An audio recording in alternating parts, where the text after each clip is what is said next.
kulankan oo ahaa mid ay soo agaasimeen dalada Hilo ay ku midoobeen qaar kamid ah dhalinyarada Soomaalida ee ku nool magaalada Cape Town ee dalka Koonfur Afrika ayaa waxa uu ka soo qayb galay waxgarad aqoon-yahano dhalinyaro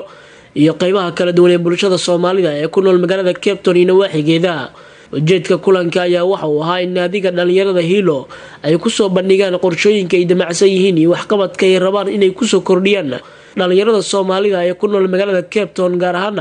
waxa ay sheegeen inay xoog saari doonaan dhalinyarada darbijiifka iyo kuwa ku lumay isticmaalka maandooriyaha noocyadiisa kala duwan. sidoo kalena waxay sheegeen inay xoog saari doonaan caawinta dhalinyarada u baahan in garab lagu siiyo dhanka waxbarashada. marti sharafta kala duwan ee goobta ka hadlay ayaa bogaadiyay qorshaha ay soo bandhigeen dhalinyarada Hilo waxaana ay ballan qaadeen inay garab istaagi doonaan dhan walba oo looga baahdo. afayeenka naadiga Hilo Cabdiqadar Maxamed Cali oo ugaas qadar ku magac dheer ayaa sharaxaya qorshaha ay u aasaaseen naadigan Hilo. qorshahan wax kala dan looga malaha kaliya waxaan rabnaa inaan muhiimadda aan wax ugu qabanayna dadka walaalaheena ee dhibaataysan inay dadku u fahmaan inay wax samafala saa darteed ummadda Soomaaliyeed ee Western Cape ku nool South Africa Western Cape gobolka aan ku noolnahay Cape Town dhibaatada ugu weyn ee haysata waxa kamid ah dil dhac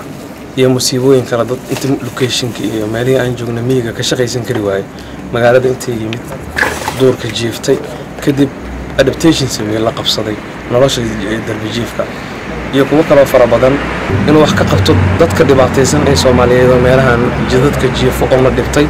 iyo inaan taageerno waxbarashada. gudoomiyaha naadiga dhalinyarada Hilo Axmed Cali ayaa dhankiisa waxa uu sheegay muhiimadda ay ka leeyihiin hawshani.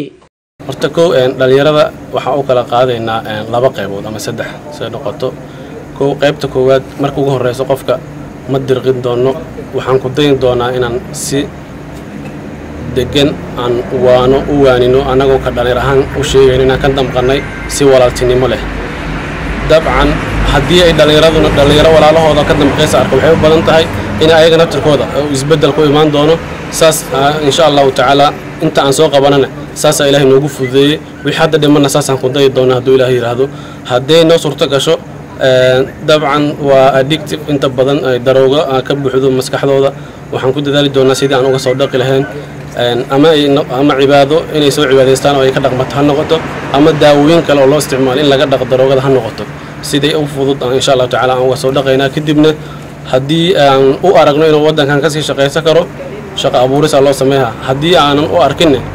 wadankii hooyo dib ugu celiyayna haduu Ilaahay. waxa uu ku soo beegmayaa naadigan xilli sanadii dambe ay sii badanayeen dhalinyarada Soomaalida ay ku nool magaalada Cape Town oo ku biiraya nolosha darbijiifka isla markaana aad u isticmaala daroogada waxaana mararka qaarkood ay dhibaato u geystaan dadka ku nool xaafadda ay Soomaalidu ku badan tahay Bellville ee magaalada Cape Town. Cabdillaahi Maxamuud Amiin